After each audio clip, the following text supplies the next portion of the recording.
Tantor Audio, a division of Recorded Books, presents Celiac Disease for Dummies by Ian Blumer, M.D., and Sheila Crow, M.D., narrated by Matthew Boston. Publisher's note: this audiobook includes bonus material. Please visit Tantor.com and type Celiac Disease for Dummies into the search box. Follow the link to the book's page. Then, under the Supplemental Content section, please enter the access code SUPPORT and then click the Unlock button to access the bonus material. The code should be entered in all lowercase letters. All figures and tables referenced in this audiobook can be found in the bonus material. Limit of liability / disclaimer of warranty. The contents of this work are intended to further general scientific research, understanding, and discussion only, and are not intended and should not be relied upon as recommending or promoting a specific method, diagnosis, or treatment by physicians for any particular patient. The publisher and the author make no representations or warranties with respect to the accuracy or completeness of the contents of this work, and specifically disclaim all warranties, including without limitation any implied warranties of fitness for a particular purpose. In view of ongoing research, equipment modifications, changes in governmental regulations, and the constant flow of information relating to the use of medicines, equipment, and devices, the reader is urged to review and evaluate the information provided in the package insert or instructions for each medicine, equipment, or device for, among other things, any changes in the instructions or indication of usage, and for added warnings and precautions. Readers should consult with a specialist where appropriate. The fact that an organization or website is referred to in this work as a citation and/or a potential source of further information does not mean that the author or the publisher endorses the information the organization or website may provide or recommendations it may make. Further, readers should be aware that Internet websites listed in this work may have changed or disappeared between when this work was written and when it is read. No warranty may be created or extended by any promotional statements for this work. Neither the publisher nor the author shall be liable for any damages arising herefrom.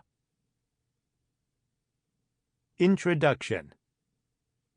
What a difference a few years make! It was only a short time ago that few people had ever heard of celiac disease, and when it was a subject of discussion, the conversation was typically rife with misconceptions, misapprehensions, and misinformation.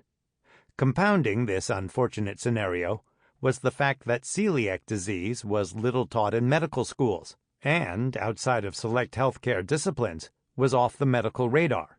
Heck, it wasn't just off the radar, it was somewhere south of Alpha Centauri. Well, that was then, and this is now. How topical is celiac disease these days?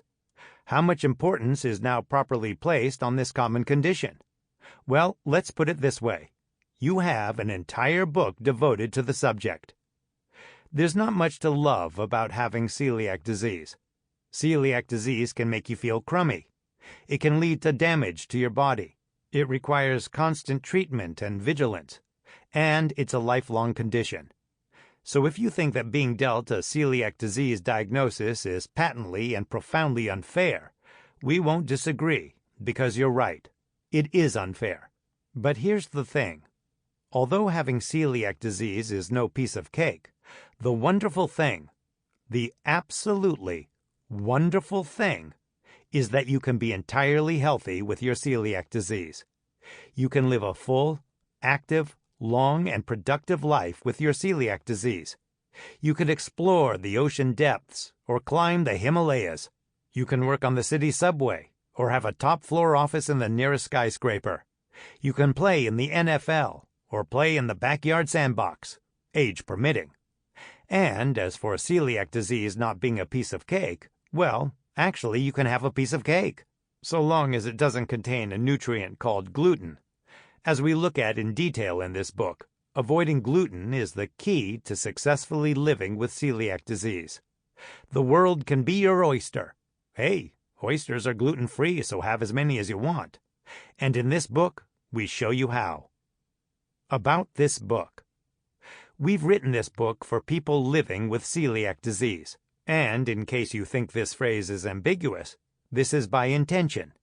Because if one member of a family has celiac disease, everyone in the family is very much living with celiac disease. Which is all to say that we hope Celiac Disease for Dummies is helpful whether you are the one who has celiac disease or you are reading this book because someone you care about, a child, another family member, or another loved one, has the condition. Throughout this book, when we discuss celiac disease as causing one or another problem, we are typically talking about untreated or insufficiently treated celiac disease. Celiac disease that is properly treated by, as you will discover, meticulously following a diet free of a nutrient called gluten, typically causes nothing. Also, whenever we use the term active celiac disease, we are again referring to celiac disease that is untreated or insufficiently treated, in which case there is still active inflammation in the small intestine, something which we explain in detail in Chapter 2. We hope you find this book helpful, interesting, informative, and even entertaining. We truly love to get your feedback. You can reach us by email at celiacdisease@ianblumer.com. We apologize in advance, however, for our being unable to provide responses for medical advice. Conventions used in this book. This book is co-written by Sheila, hi, and Ian, hello. Sheila lives in Charlottesville, Virginia, and Ian lives in Toronto, Ontario. So, begging the indulgence of our Canadian readers, we've elected to use U.S. spelling, since that is what most of our readers use. Most people living in Canada and the United States receive the bulk of their health care from a physician. But increasingly, people are also, or instead, seeing physician assistants, nurse practitioners, and other important allied healthcare professionals. Because it would be onerous to repeatedly write out, and we suspect boring for you to read, each of these titles, we hope you will indulge us and, when we write that we recommend you see your physician or see your primary care provider, that you will read this to mean we are advocating that you contact whichever healthcare professional acts as your main healthcare provider. And speaking of healthcare providers, throughout this book we discuss the terribly important role of registered dietitians in assisting people living with celiac disease to take charge of their condition by healthy, gluten-free eating. Registered dietitians have passed stringent academic requirements and are part of an officially certified healthcare profession. Again, because it gets awfully repetitious to add the word registered before each use of the word dietitian, whenever we use the word dietitian, we are specifically and only referring to registered dietitians. Similarly, when we use the word nutritionist, we are once again using this term interchangeably with registered dietitian. Foolish assumptions. We have written this book based on the assumption that whatever your knowledge of celiac disease, you want to learn more. Period. If you know nothing about celiac disease, you will find this book allows you to readily discover the basics. And if you're already acquainted with the condition, you'll discover additional details to meet your needs. How this book is organized. This book is divided into 6 parts to help you readily find the information you're seeking. Part 1. Dealing with the diagnosis of celiac disease. In this part, we define the condition and look at how it can impact you emotionally and psychologically. We also take a journey down the gastrointestinal tract and look at how it functions both normally and when injured by celiac disease. You'll discover possible causes for celiac disease. Gluten triggers the condition, but why this happens to some people and not others is largely a mystery. The way in which celiac disease is diagnosed, who should be tested for it, and the different types of celiac disease. Part 2. How celiac disease can make you feel. Some people with undiagnosed celiac disease have nary a symptom, while others feel like they've been hit by a train. In this part, we'll look at the many different symptoms that can be caused by celiac disease, and we point out symptoms that might otherwise be potentially passed off as being unrelated. We also look at conditions like anemia that can be caused by celiac disease and other conditions, like type 1 diabetes, with which celiac disease can be associated. Part 3. Treating celiac disease. The key to successfully managing celiac disease is the complete elimination of gluten from your diet. We explore this essential nutritional consideration in detail in this part. We also provide helpful tips for shopping and cooking gluten-free, and what to do should your diet seem not to be working. Also, we explore alternative and complementary treatments. Part 4. The long term. Living and thriving with celiac disease. Until a cure is found, if you have celiac disease today, you're going to have it tomorrow, the next day, and for the foreseeable future.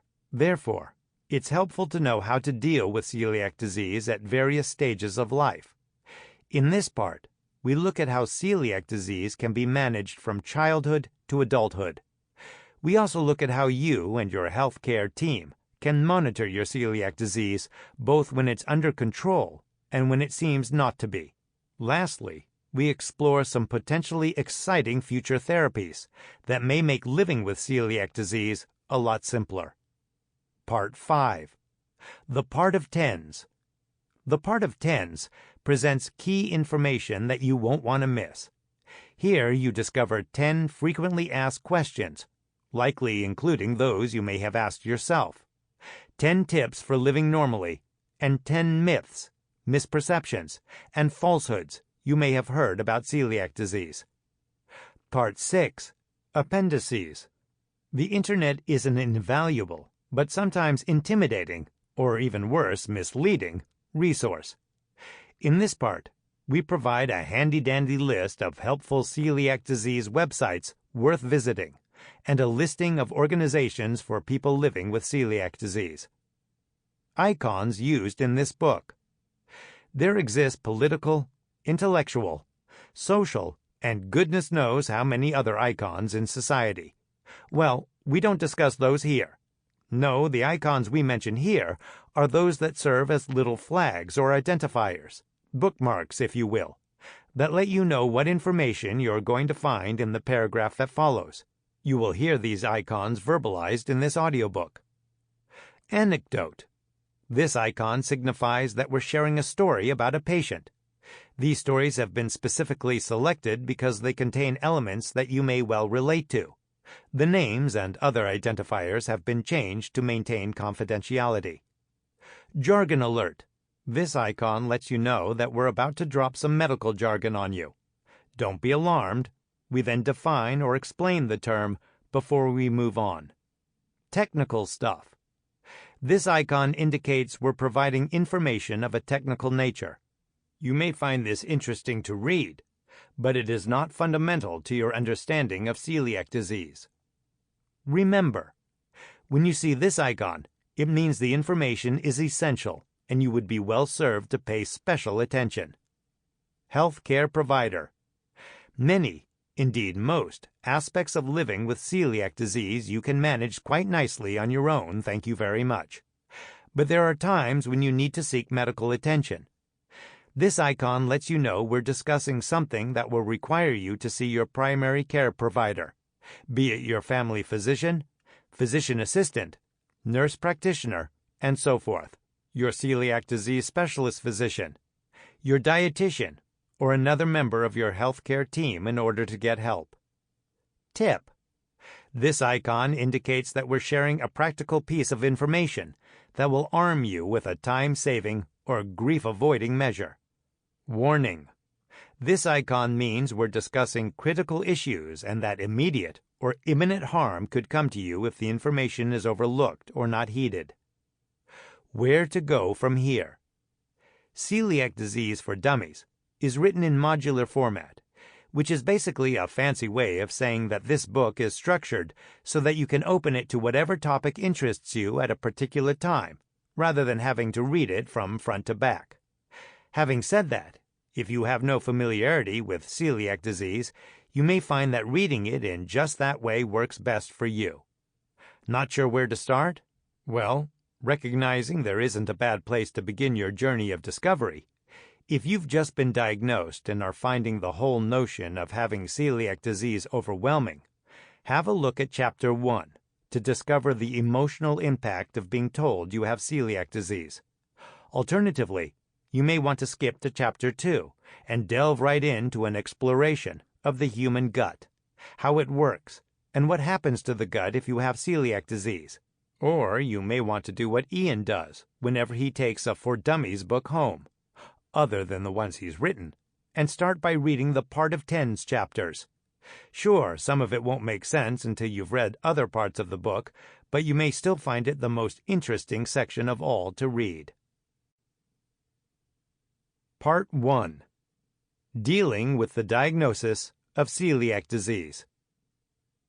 In this part, being diagnosed with celiac disease is, for many people, both a shock, who wants to be told you have a disease for which there is no cure, and a relief, knowing that with a change to your diet, you can maintain good health.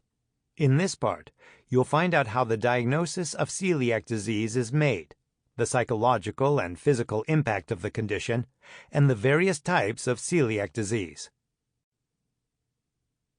Chapter 1. Finding out you have celiac disease. In this chapter, understanding celiac disease, coming to terms with the diagnosis of celiac disease, considering how celiac disease can make you feel, treating celiac disease, living well with celiac disease, coping with a celiac disease diagnosis, looking at celiac disease support groups. When you first find out that you or your loved one has celiac disease, you may be shocked. No one likes to hear bad news, and, as so often happens in this type of situation, you may recall little other than the words celiac disease from the conversation you have with your doctor that day. Over the next few days and weeks, your mind may race non-stop as you mull over your new diagnosis and try to come to grips with it. Or, if the diagnosis is brand new to you, perhaps you are right now in the process of trying to deal with the news. Celiac Disease for Dummies provides you not just with the facts about celiac disease, but the tools to help you master it. In this chapter, our goal is to help you understand and come to terms with your diagnosis. Getting to know celiac disease. Celiac disease, also known as celiac sprue, non-tropical sprue, and gluten-sensitive enteropathy, is a condition in which consuming gluten, a protein found in wheat, rye, barley, and some other grains, leads in susceptible people to damage to the lining of the small intestine, resulting in the inability to properly absorb nutrients into the body. This can lead to many different symptoms, including fatigue, malaise, feeling generally poorly, bloating, and diarrhea. Left untreated or insufficiently treated, celiac disease can lead to damage to other organs. If properly treated, celiac disease typically leads to nothing. Technical stuff. In your travels, you may see the word celiac spelled as Coeliac. Both terms refer to the same condition. Celiac is the spelling far more commonly used in North America, and hence, the spelling we use throughout this book. Incidentally, the term celiac, or Coeliac, comes from the Greek word chela, which refers to the abdomen. Doctors have known about celiac disease for a long time. Articles describing individuals suffering from diarrhea, most likely due to what we now call celiac disease, first appeared over 2,000 years ago. It was, however, Dr. Samuel Gee who, in London, England in 1887, first described the condition in detail and even presciently observed that successful therapy was to be found in changing a patient's diet. Dealing with the diagnosis of celiac disease. Perhaps you are already aware, and if you're not, you soon will be, as it is a recurring theme in this book, of the key role that a nutrient called gluten plays in triggering celiac disease. As we discuss in Chapter 2, however, although gluten triggers the condition, that's not quite the same as saying it causes the condition. By way of analogy, if you were ever working on your computer and you routinely pressed a key only to suddenly have your computer crash, one could appropriately say that pressing the key triggered the crash. But an underlying software glitch caused the problem in the first place. What then causes celiac disease?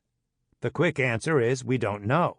The more complicated answer is a combination of having a susceptibility to the condition by virtue of one's genetic makeup, in conjunction with some as yet unknown environmental factor. Chapter 2 contains the full story on the cause, as best we understand it, of celiac disease.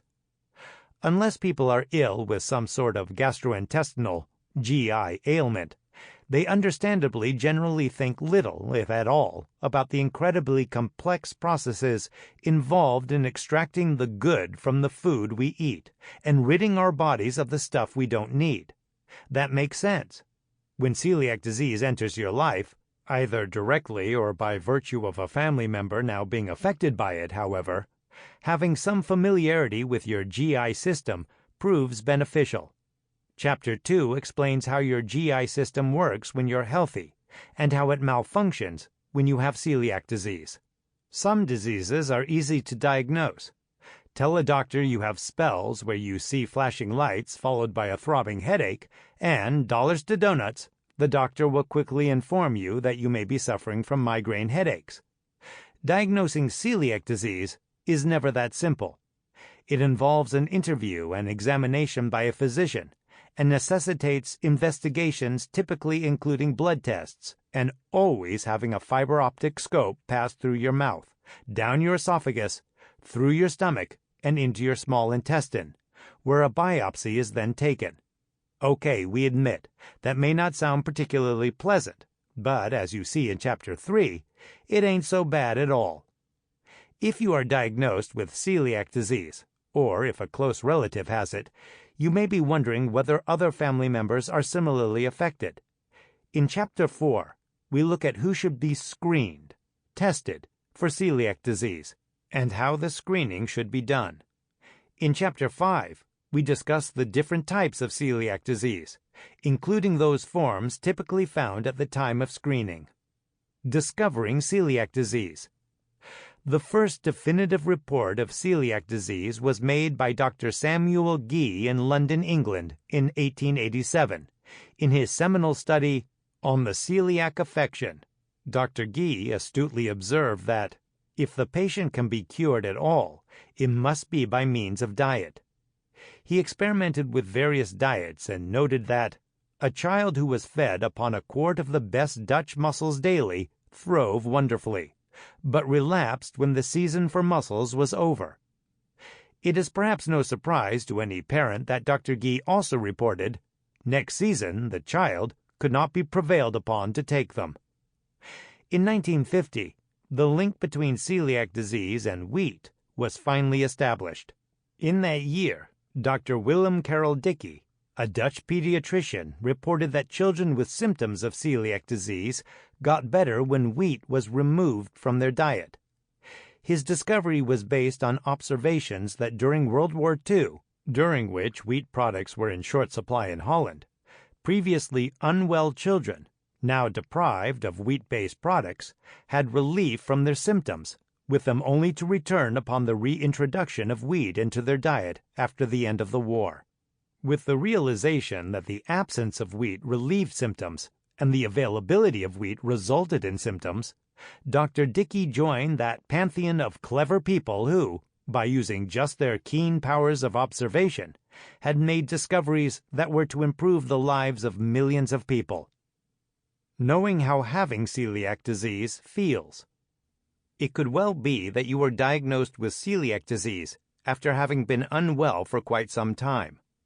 If so, then when you read this section's heading, Knowing How Having Celiac Disease Feels, You may have said to yourself, "Hey, I can tell you how it feels. It feels crummy. I had belly pain, and I had indigestion, and I had—" Yep, those things sure can happen. But so too can many other symptoms, or, on the other side of the spectrum, few or even no symptoms at all. In Chapter 6, we look at the whole panoply of symptoms one can experience if one has celiac disease.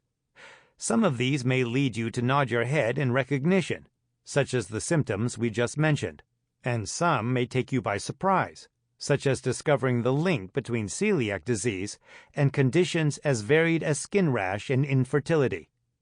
As we mentioned earlier in this chapter, if left untreated or insufficiently treated, celiac disease can not only make you feel unwell, but it can lead to serious damage to your body, including causing complications like osteoporosis, anemia, and more. In Chapter 7, we take a detailed look at these potential complications and how to avoid them. In Chapter 8, we look at the many ailments that are not directly caused by celiac disease but are associated with it. We describe the kinds of symptoms these ailments cause and the symptoms to which you should pay the most heed.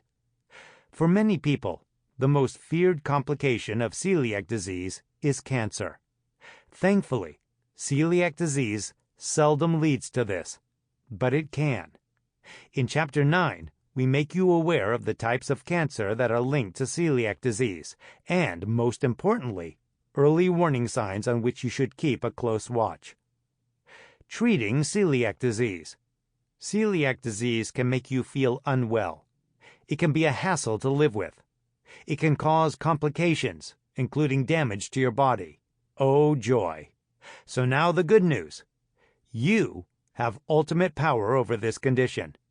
Even better, this power is derived not from taking a truckload of pills, or, indeed, any pills at all. No, this power is derived from you modifying your diet to eliminate any and all gluten. Modifying your diet to eliminate gluten intake, however, isn't simple and requires lots of work and, like they say about the price of freedom, eternal vigilance. In Chapter 10, we look in detail at what constitutes a gluten-free diet and provide all sorts of tips to help you make the necessary changes to the way you eat and how you eat. And, speaking of vigilance, we also look at hidden sources of gluten, for which you should be on the lookout. When it comes to celiac disease, gluten is the most important nutrient that affects the health of your GI system, but it's not the only one. As you see in Chapter 11, celiac disease can lead to low iron levels and difficulty digesting certain milk products, a condition called lactose intolerance. Infrequently, but sometimes, despite carefully following a gluten-free diet, a person continues to feel unwell. Could it be that gluten is sneaking its way into your diet? Or could it be, perhaps, that you either don't have celiac disease — doctors do make mistakes, including mistaken diagnoses — or that you have an additional ailment that's causing your symptoms? In Chapter 12, we explore these possibilities. Chapter 13 looks at alternative and complementary therapies that some people with celiac disease sometimes consider employing. Living and thriving with celiac disease. Although people living with celiac disease share many similar challenges, differences exist for some people based on age, living condition, home or in a college dorm, for instance, and special circumstances, such as attempting to conceive or being pregnant.